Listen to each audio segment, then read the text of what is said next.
Forest Friday here on Big Blend Radio. We have our Toast of the Arts and Parks show where Nancy and I love to interview park artists. These are park artists that are working with the National Parks Arts Foundation, where they get to have this 1 month long artist residency in or near a national park unit. And we're very excited today because on today's show we have Stan Honda returning to the show. Stan is an astrophotographer, a photojournalist. He's like an amazing, amazing photographer, and he's done so much. I mean, if I'm going to read his biography, we'd be here all day long.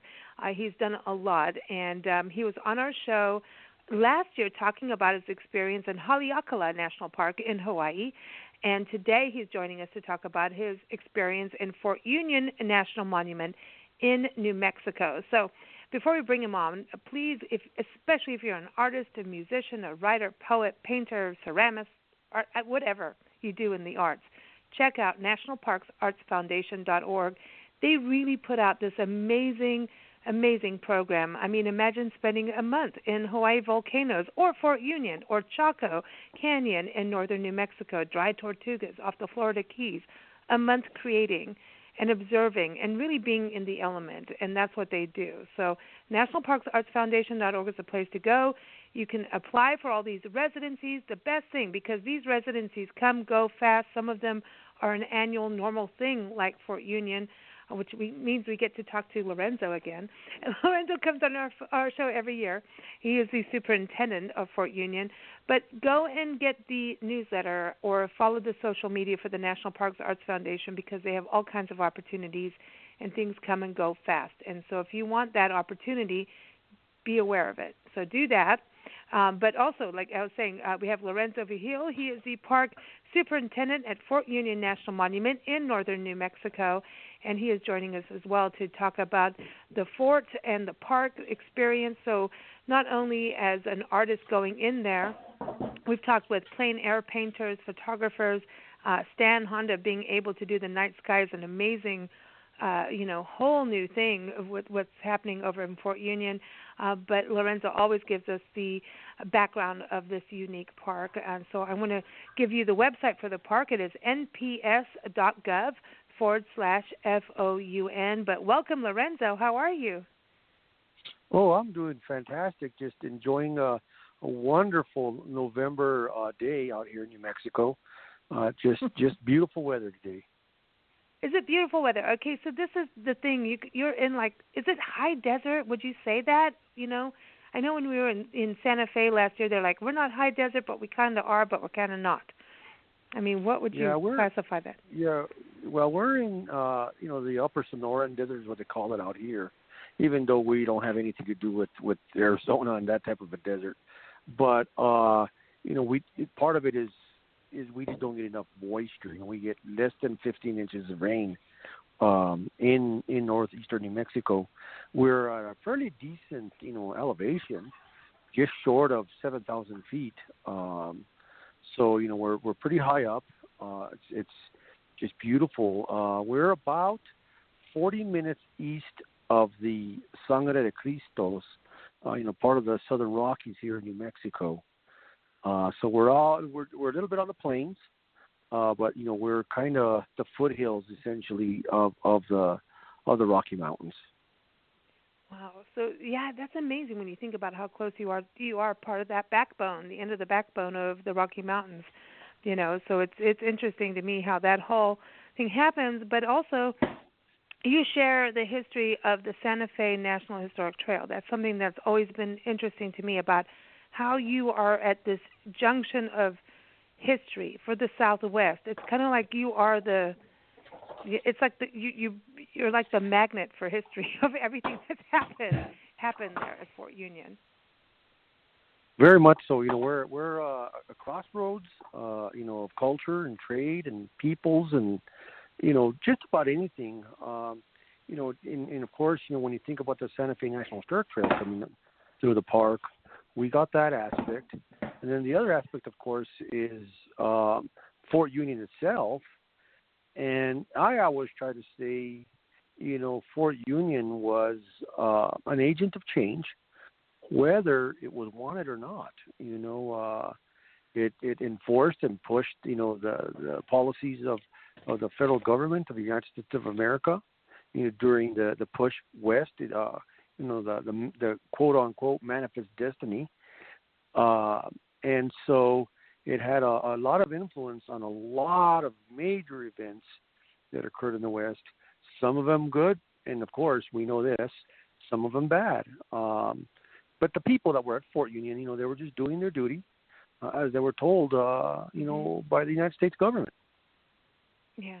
I mean, it's interesting how this whole crossroads comes together, and I think that's something I love about even the state of New Mexico, of this diversity, this cultural diversity that's there, and it runs deep in history. I mean, it runs way, way ancient deep, and I think that's a beauty to experience. And our national parks really do that. Our National Park Service interprets it and allows us to not only just visit, but you really experience it. And that's where I want to go to Stan Honda.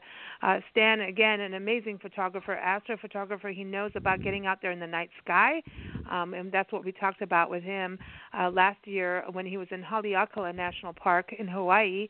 Now he is right now in New Mexico. And welcome, Stan. Welcome back to the show. How are you? Oh, great. Thanks a lot, Lisa, and hi, Nancy. Hey. Stan, you're there now in this dark sky habitat. Like, is it different? I have to ask you this, and everyone also, you got to keep up with Stan and go to his website, and because you've got books, you've got all kinds of things going on. So what's the best website for people to keep up with you? Well, my website is stanhonda.com, and I also post to Instagram at stanhonda, so that'd probably be the best way for people to keep up with the current work that I'm doing. That's what I've been seeing with you on while you're in Fort Union. But this experience, that's what I was saying. There's something about our parks are not just like, you're not a bypasser when you go through a park. You experience it, and I think you've got that edge of really experiencing the park by being there, staying in the park, and staying there for a month, and then being able to document the sky. Is it different, because we think about night sky photography, and Nancy and I travel the country, and a lot of times we're traveling at night, and there's places where we can't even see where we're driving. And Nancy's like, don't they think about streetlights? I'm like, no, but we're really glad they don't have streetlights. But at the meantime, we're going to go off the cliff somewhere. But we're really glad, but we're not, And I always think about that. All the, photographers we've interviewed over the years with NPAF, the National Parks Arts Foundation, that are like, we need these dark sky places. We should really be happy about it and just drive slower, right? But going back to that thing about being in a different place, people look up at the sky, and there's a lot of like, oh, it's the same everywhere. No, it's not. No. But so I want to ask that. You've just come back from Haleakala last year. Now you're in Fort Union. Do you have a different feel being in a different park, but still photographing the same sky? Yeah, the sky here really is pretty remarkable because it's far from towns and cities. It's in south. To the northeast of Santa Fe, and as Lorenzo described the environment, imagine an environment like that without really any real cities nearby. And so because there's much less light pollution, we can actually see what's out there in space, what's up in the sky at night, which is a view that everybody should really be able to see. And the only thing that prevents people from seeing a sky like this is the light pollution in the town or city that they live in. And so Haleakala was very similar. It's high above Maui, high above the lights and the pollution and the clouds. The one great thing about Haleakala, it's sometimes above the cloud level, so you have very many nights of a clear sky. And the same here at Fort Union. It's the climate is very dry. Generally, the humidity is low, so the nights have been pretty clear so far. And I think just the experience of the residency has always been great for me because thanks to the National Park Service, thanks to Lorenzo and Fort Union, I have a place to stay with the rangers who live here. So I'm in sort of living and working in the park. for the period of almost a month. And that's a big advantage to the kind of work that I do, because it helps to be on site and monitor things like the weather and the sky and be able to see how things are changing. And it's a really great opportunity. Well, I want to ask you on that, because I know Nancy and I have been talking about this just this year especially. We've been on the road. We've been detoured everywhere we go, and so we've ended up in a whole bunch of places we didn't expect, and also driving in places we didn't expect at night and at different times, right. And being out in the middle of nowhere, you know what I mean? And just doing this and going out, and we're like, oh my gosh, there's all of a sudden you hit an area where literally it is like you are driving through velvet. Or you're driving through this crazy fog in Arkansas. It's like the swamp is coming out at you. You could tell the temperature in the day by, just what this mist, whatever it is, the swampy thing coming through. It's a very interesting thing this year. I really, and so when you think about these places, the time, like you're talking about, the low humidity, and I've experienced that this year so much, going through places where you can't even photograph. Your camera it is a computer, has to calm down because it's too cold from being in air conditioning. And then you go out into a hot swamp to suddenly you're at this night sky, like here where we are today recording this. We're in Pennsylvania, northern Pennsylvania. We've had this weird snowy thing happen. It's not snow. It's not a big snow, but it's right. sleet and it's dry. But if you go out at night, once that snow part is cleared, the sky is like you're so close, and everything is so crystal clear because there's no light around us. And it is an amazing experience. So I think this whole thing about understanding what we're doing as humanity to the light is important, and understanding also the season almost, right? Isn't it kind of like seasonal with what you do in a way by photographing the night sky? Well, the sky, since the Earth is revolving around the sun, and it tilts every now and then, every season, we see a slightly different part of the sky during the summer versus the fall or the winter, and so I could using the remains of the buildings, the adobe structures here at Fort Union as a foreground, I could photograph different things in the sky in the month of November than I would if I were in another month. And so I kind of make it in terms of planning. I look at star charts and just try to figure out what's in the sky, what's happening with the moon phases. A lot of it is determined by what phase the moon is in, and and then just also exploring the park, figuring out different angles, and reading about the history of the fort itself. I think it all adds up to just kind of a real great experience during the whole residency. Do you look at the constellations at all? Because now that I've spent most of my life on the other side of the country. Now that I'm on the eastern side, I'm like, what happened to the Big Dipper? I thought I read somewhere that no matter where you are in North America, you would always be able to see the Big Dipper. I don't know if that's true or not, but I remember something being taught that.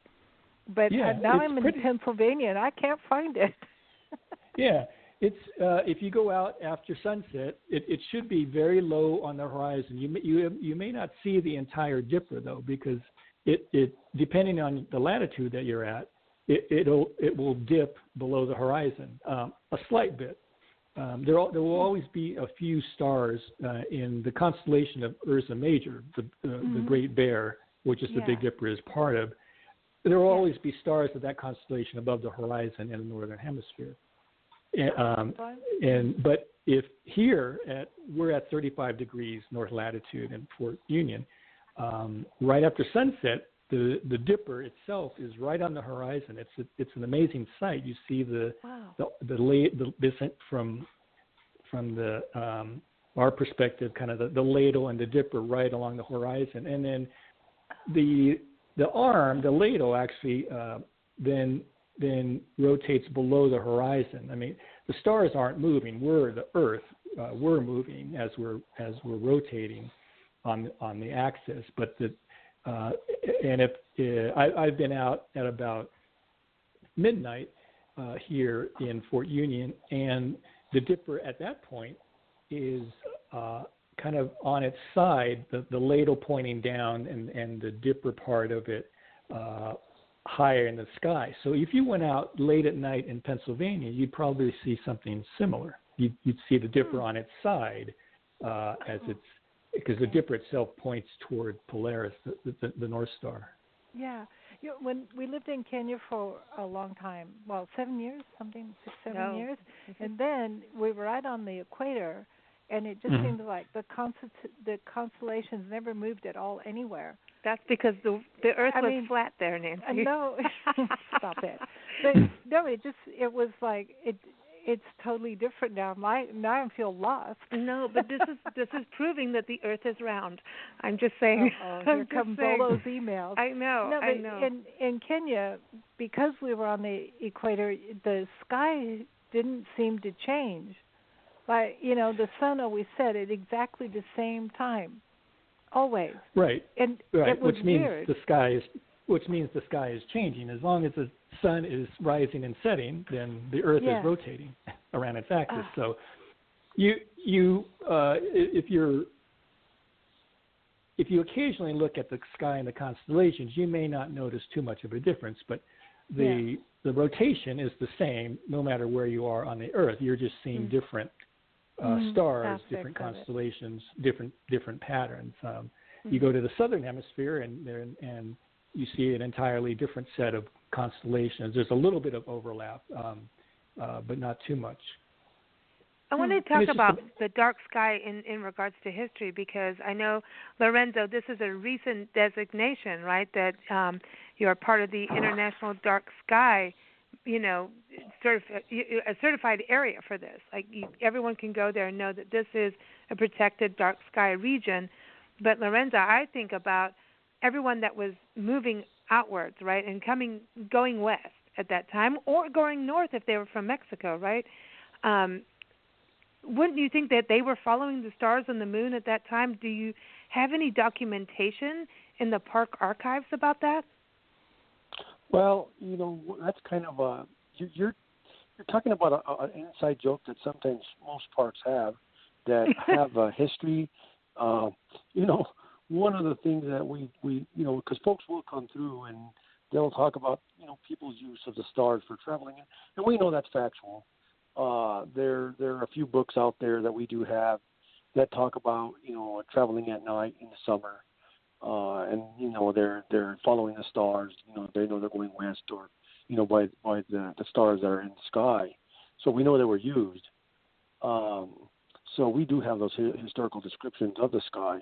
And one of the things that we kind of have, and I just said the word inside joke, is, we say it's a historic night sky. Well, it's the same sky. The star, it hasn't changed. But for folks that aren't as familiar with it, there's this assumption that, the stars have changed in 100 years. And we know that it's millions of years of stars. And, the change of them historically is very, very slow. It doesn't really change much, because by the time the light hits us from a star, it took millions of years to get here anyway. Yeah. So, that's kind of the little inside joke we'll have sometimes with folks. One of the things, though, with this new historic with our designation, our certification, we really love that because, part of that is we're doing our part in trying to ensure and protect the dark skies around us. And, there's a lot of work that goes into that because you really want to ensure that your neighbors are part of that, and they know that it's important. So, like, we were pretty lucky. The county of Mora, what the park sits in, they have a designation themselves where they want to help protect the dark skies too, or the night skies, and keep them nice and dark.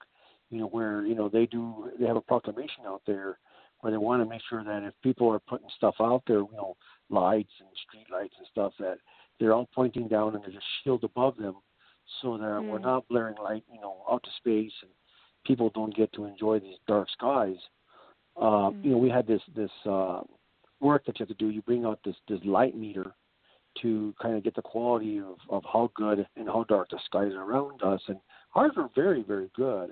And we do have just a little, what's really odd about it is because you set this light meter out there for several hours, and you take meter readings, and we get just a tiny, tiny bleed of light in the horizon from Santa Fe and Albuquerque. You can barely see it because it charts it out and it shows you where it's at. But, north of us, nothing. East of us, nothing. West of us, clearly nothing. But we just have that little bleed coming in from Santa Fe and Albuquerque, where you got 500,000 people with light, pointing in every direction. So we're really fortunate where we sit, where we have remarkable skies. And, you mentioned Chaco culture. They have that exact same, issue that we have. Pretty much around them, there's nothing. But they probably get a little bit of bleed from Albuquerque because they're a lot closer to Albuquerque than what we are. I think it's interesting, being out in northern New Mexico. Nancy and I had a, amazing time last year. Was it last year or the year? Everything's blurring. We've been through so many places so fast. It is last year that we were there, and we went through Gallup. We went to Chaco Aztec ruins, and I know we were so close to you, Lorenzo. It was like, and but there is something about that area, about that high desert, that whole, people traveled through there by the light of the moon. They saw through Starlight. And if you took that away, I think it takes away the integrity of the land and the story of the land. And I think that's what's so important about what, Stan, you do. I know your photography has helped Chaco become an international dark sky park as well. And that's, really great that, and that's something huge.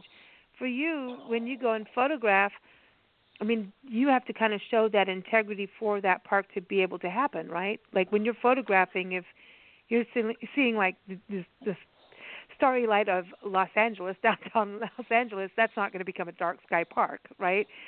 So there's that balance, and your photography is kind of like the truth wagon of what's there to protect and preserve.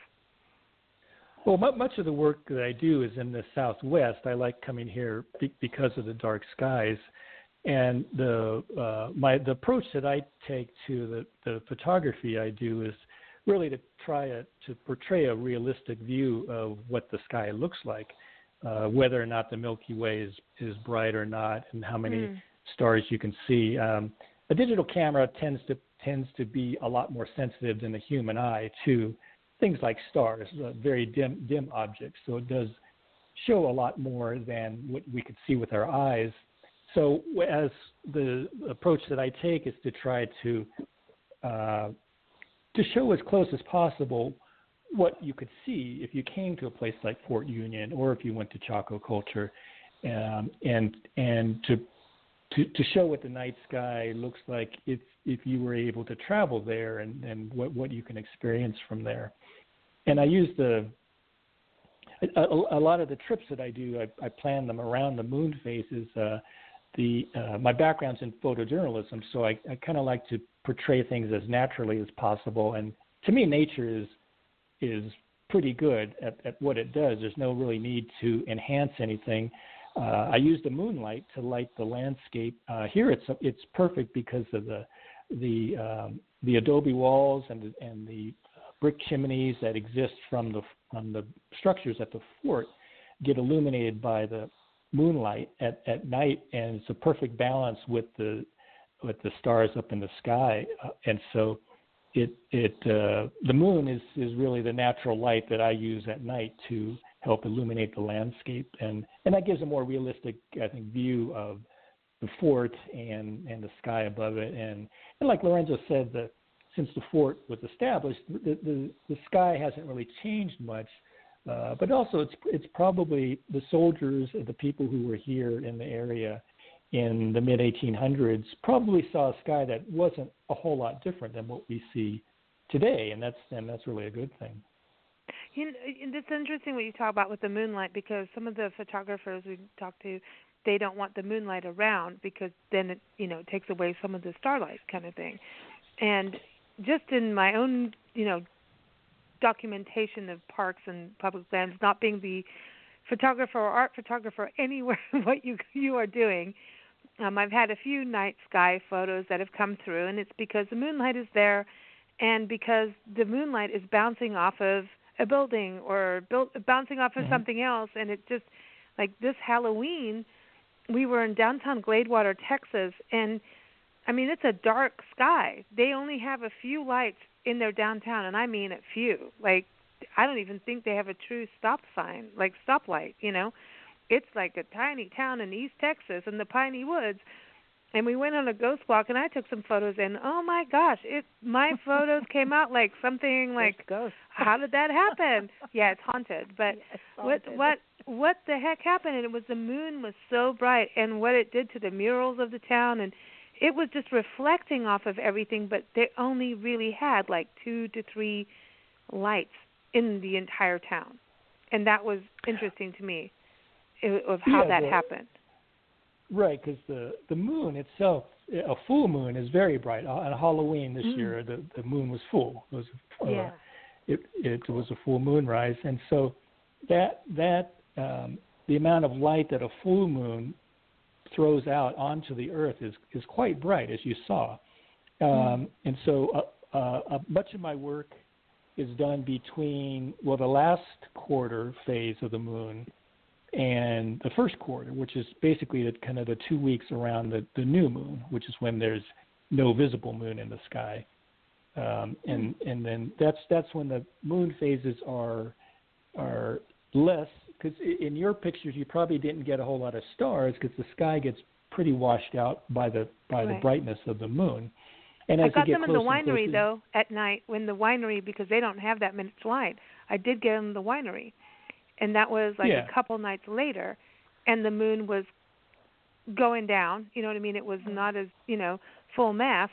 And I got stars above the winery over the vineyards. And I was like, what the heck just happened? I'm calling Stan, Yeah, as the moon gets closer and closer to new moon, the brightness gets less and less. And so it affects the stars in the sky much less. I like these crescent phases of the moon because they don't really affect the brightness of the sky very much, if at all. But there's enough illumination on the landscape features that I'm photographing. I'm kind of trying to photograph the landscape and the sky because it puts the sky into perspective with familiar features that people can see in the landscape, and it ties things in between the Earth and space and where we're going and how we're going through space. And I think it's a better representation of the night sky than just pictures of stars, since it kind of gives people a human perspective as to how things are aligned up in the sky and how they reflect to what's on the Earth that we're standing on. Well, I think that's what's so neat about you being, and Fort Union, like, Lorenzo, right? It's like the hub of humanity. It happened there for the Southwest. And I think, it's like the Earth and sky haven't changed other than what humanity has done to it, right? Whether we've created pollution or, all of that. But, that's the beauty of our national park system, that we have these pristine places as best we can. Things encroach at times, and that's when, we have to say, don't pollute the skies, don't do this and that. But I think that's the beauty of these places, that it just shows, like, this is where the then and now hold hands in space right now, where you are. You can stand there and know this is as pristine as it gets, where the past and the future and the present time are all there. And when you're photographing something like that, that's to me what it feels like. What I've seen on Instagram through the National Parks Arts Foundation and your Instagram accounts is you're photographing like in the future, like the possibilities. That's the crazy thing that adds on to it. I think the stars and space always have this, line of possibility of what we can do. So it's very interesting what you're doing. Yeah, it's just kind of to me, you feel closer, like you were saying that the stars look so close when you walked out on that clear night in Pennsylvania, and at a place like Fort Union, the sky does seem closer. The odd thing is that when we look up into the sky, we're looking into the past. We're seeing light that's left stars anywhere from decades to thousands of years ago from them, and then and so it's sort of like looking down into the Grand Canyon. You're looking down into the past of the Earth, millions of years into the past as you look down into the Grand Canyon, and our view of the sky is something that existed many years ago, but I think the beauty of it is still there. I mean, you can kind of think of all these technical things, but then it's also great just to enjoy how beautiful the moon is or how beautiful the sky is. So what do you think that looks like? Like, I think we have and we forget this, probably a lot of us, we have 6 or 7 people living in space right now. Oh, right. Yeah, we tend to forget that we actually have people living in space. What are they seeing? Hey, Tanya Ortega, that's another National Parks Arts Foundation residency coming up. Yeah, go to space. Right? No, the International Space cool? Station. But what are they seeing different than what we see, do you think? They see these unbelievable phenomenon on the Earth, in the Earth's atmosphere. So there's a lot of astronauts that have really taken to photography on the International Space Station, and so it's sort of they're in the pristine, like, talk about dark skies. Yeah. They don't have any atmosphere to worry about. They don't have any things like haze or clouds or weather or anything like that, or wind or anything like that to worry about. Wow. So they get these remarkable photos. You should check out. There's a ISS Instagram and the NASA Instagram, and also the NASA website has a lot of photos that the astronauts have taken aboard the space station, and they'll get things like aurora borealis, cool, going through the atmosphere on the Earth with the stars in the background, and I know that one of the astronauts photographed Comet Neowise, which was visible from Earth in July this year, and so kind of hanging out there in space above the Earth with the stars as the background. So there's some pretty amazing stuff, and that'd probably be the ultimate residency for night skies, I would think. I know. Yeah. Come on, Tanya. Cool? Come on. Listen. Go to the space station. Wouldn't that be cool? Call Richard Branson. Would you go? Richard Branson and Elon Musk get together. You would go, Stan? Would you go? Oh, I think so. I have to ask my wife about that, but I think it'd be. Wife. I mean, I've always been interested in the space program and astronomy since I was a kid. But yeah, we got to ask Tanya to help us set this thing up. I know she's just sitting there listening to this, saying, "Thank you all, thank you so much." Listen, Tanya has put together the most unique artist residency programs. Fort Union is one of them. Okay, but and so I don't think space is that far out of her reach. But can you imagine? It's like, okay, you go to space for a month. Like, okay. I know it's awesome though. But Lorenzo, I want to go back to you in regards to this park, and I know your family heritage part of the park. We've talked about that on shows before, and I know Nancy and I can't wait to get there because we've talked so many years with you, and to know about these ruins. And here's the old fort. There's something about that with an old fort. To me, there's something when a place is the hub. It's like the blacksmith shop is always the hub of gossip, right, in a town. And a fort has that, like, place where it's a hub of activity, and everyone's either looking to go to war or staving off war or being the security of not having anything happen, but at the same time, they're all coming from all these different places. So there's got to be that feeling. Like if you sit under the moonlight in the fort, Lorenzo, I know you've done this before. You've sat under there. You've sat in the night sky at the fort. Have you not sat and thought about all the people that have been at that fort? Like ghosts? Like, not ghosts. No, don't say the word ghosts. Why not? But, there's the people of the past that have been there, and you know that they were, hustling around, doing this, talking to this person, doing that this life happened there. And under the night sky, you wondered, were they, strolling around with a bottle of whiskey? What were they doing at that time? Was there a shootout? Were there any shootouts, by the way, at the fort, just between soldiers? Well, Fort Union is pretty unique. One of the things that, if you think about military life, and they really didn't happen at a fort. Fort Union did not have a palisade or a wall built around it.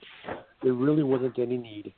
Fort Union was extremely unique in the fact that there were 3 establishments of the fort over the years, and we've talked about the first Fort Union, 1851 to 1860, built out of logs and rotted away. It's totally gone.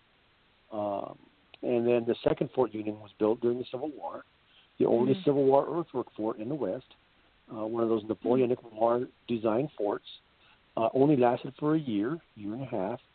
Why? Because nobody wants to live in the mud. It's a dirt fort.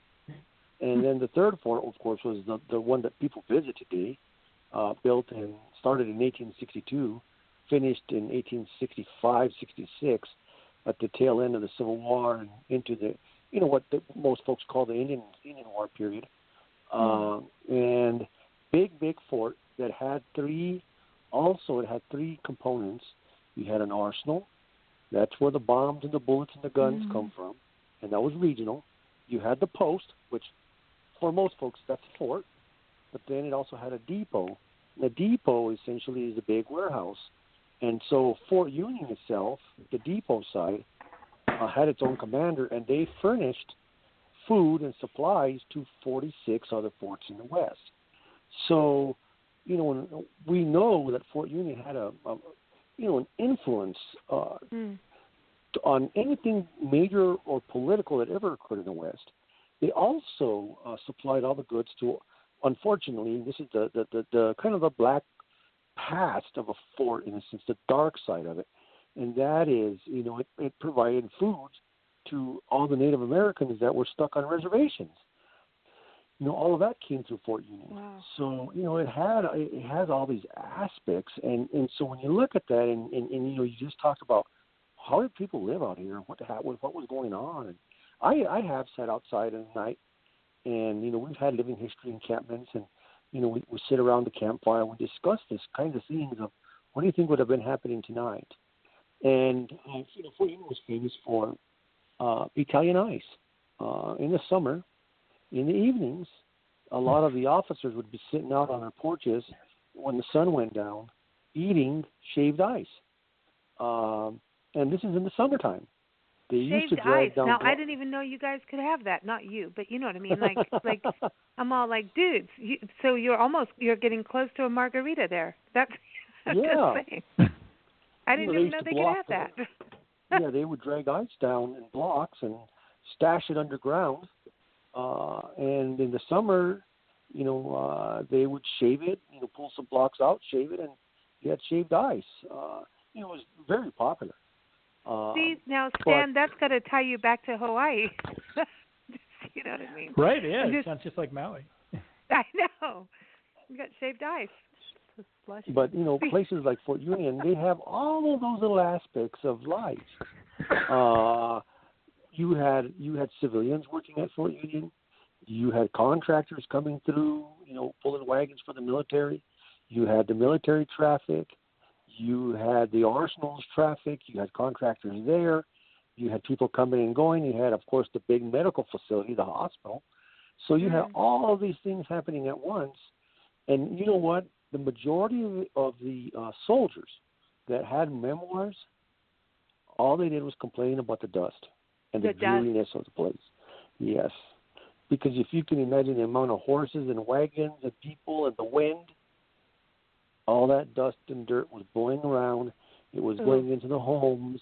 The women complained about the amount of cleaning they had to do because it went around windows and doors and everything. Oh, you mean there's horse poo, they were too? Sick of it. And mule? Oh, yeah. Yeah, duty. Everything. Oh, it's There going to you happen. go. Well, yeah, because it's a settlement. And then you've got, you're in the high deserty kind of thing where it's like that, Wow. And very that's fine. Amazing. Very fine dust. Now, Stan, do you think you can take a photograph of a pronghorn in Starlight within the fort? Yeah, a pronghorn antelope, you mean? Yes.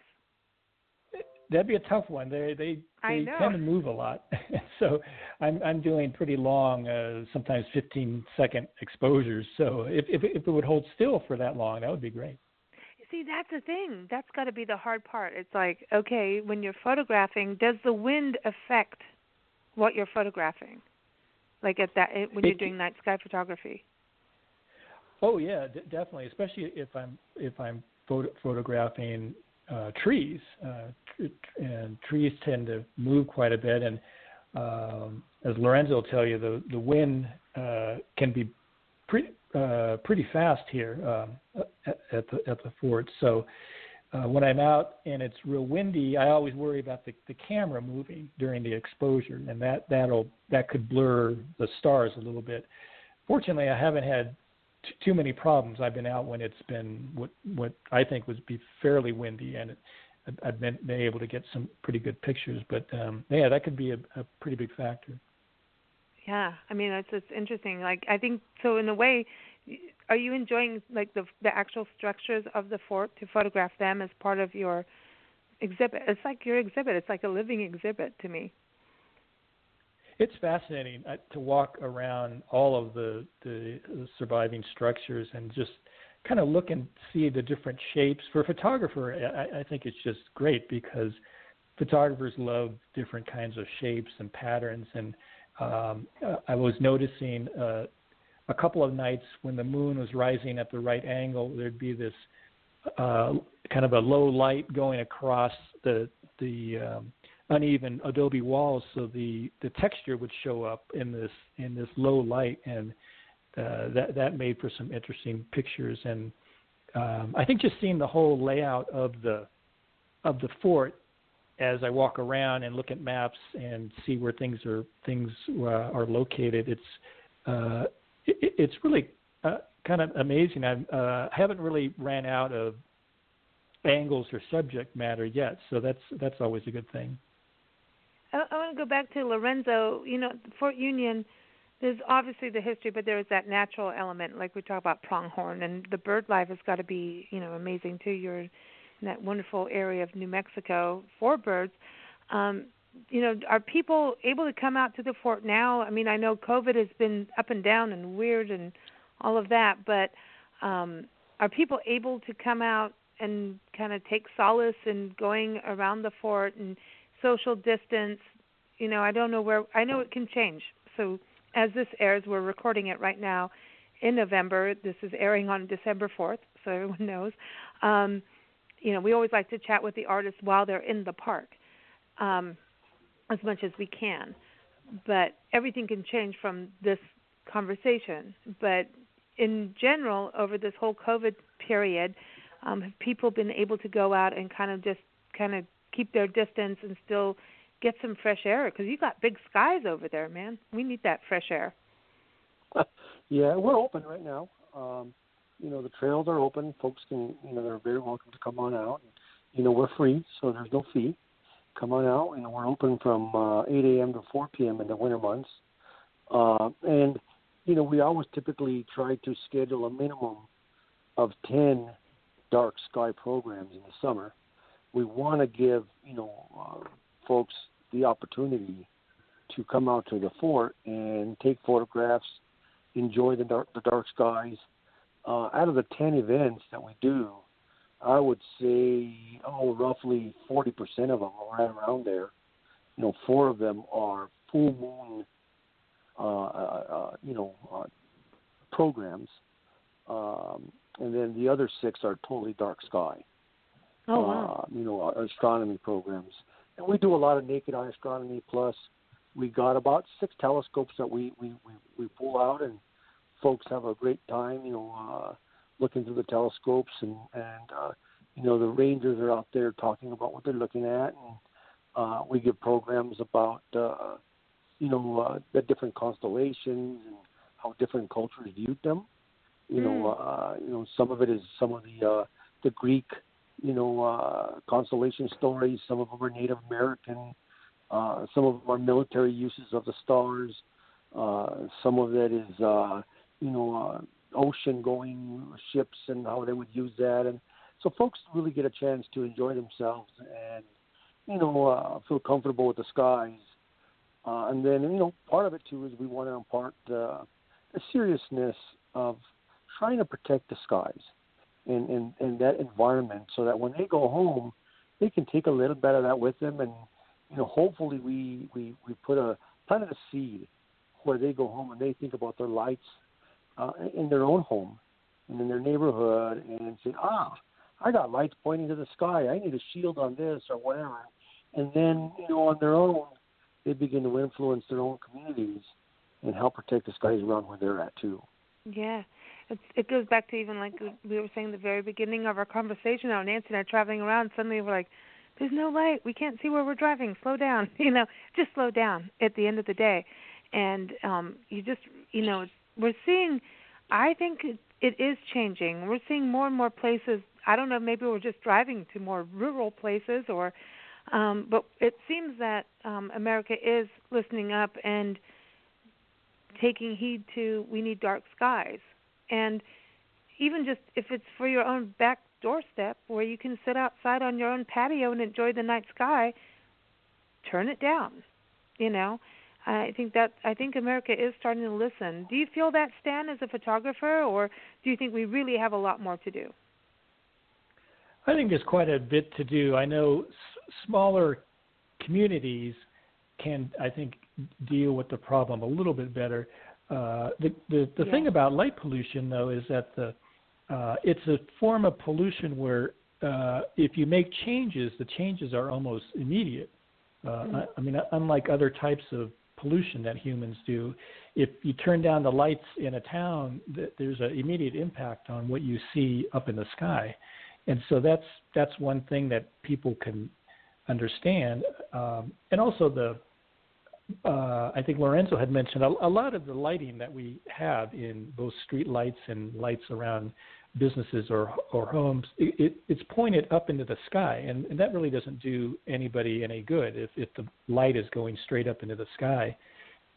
If the lights are shielded or if they're pointed down to the ground where they're really needed, it's a big savings both in energy and a cost savings. So if you improve your lighting in that way, you save quite a bit of money because the lighting just becomes a lot more efficient, and then people can just get a better look at the night sky wherever they live.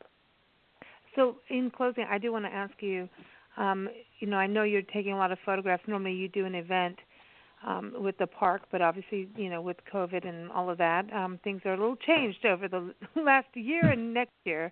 Are you seeing any, are you going to be able to do something digitally, or what can we expect to, connect with you on your photography? I know you're doing a lot on Instagram, right?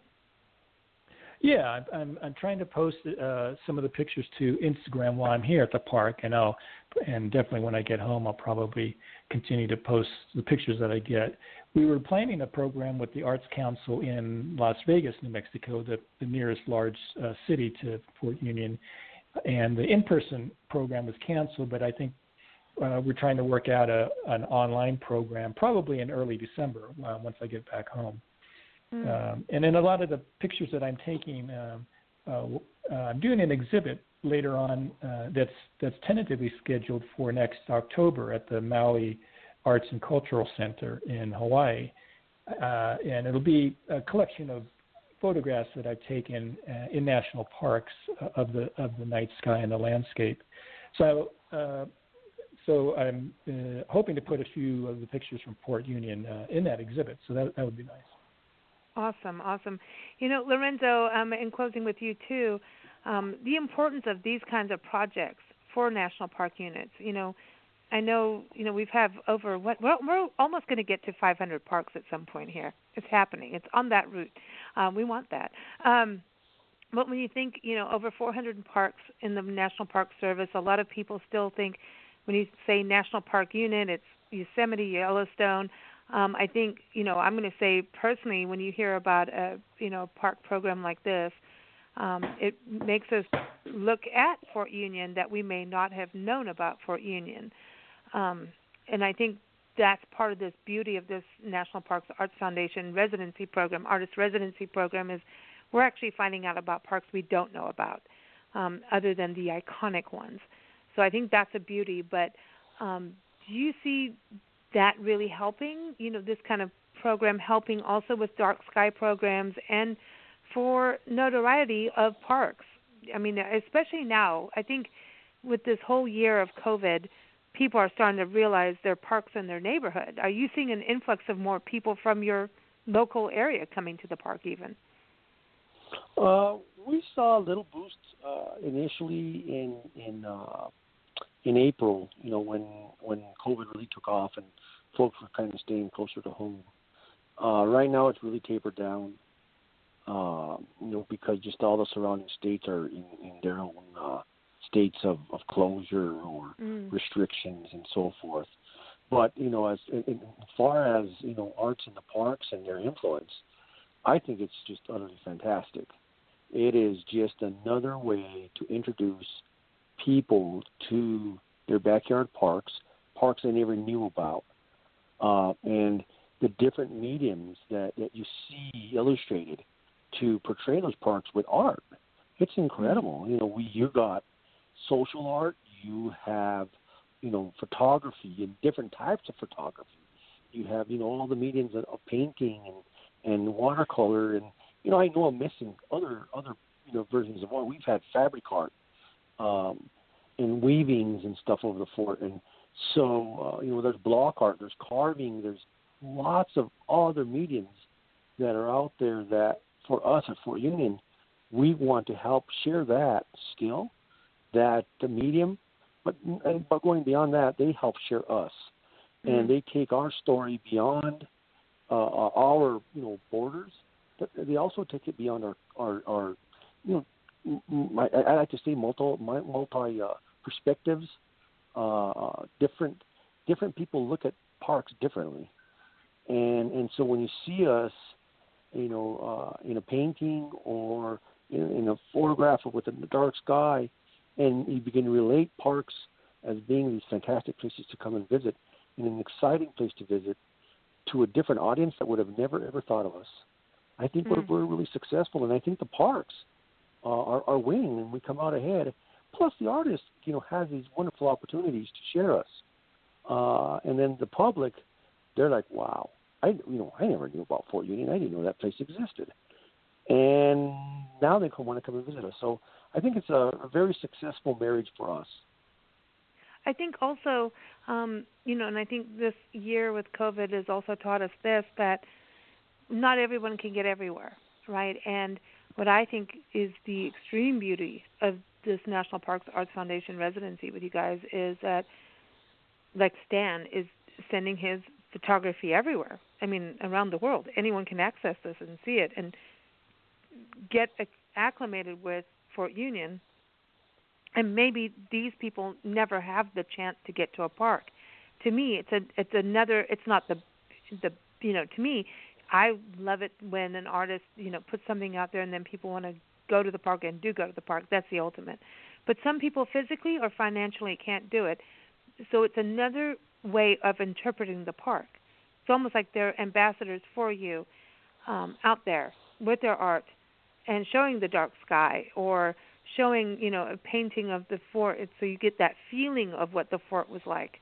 You know what I mean? There's this feeling that goes with art and photography, and I think that's something that's really important because we also have to look at the footprint. Not maybe with Fort Union, but places like Yellowstone and Yosemite, you have to look at how much can that park handle in footprint. But artists can take that art out, and people can experience that park in some other way. You know what I mean? There's a balance with what art is doing.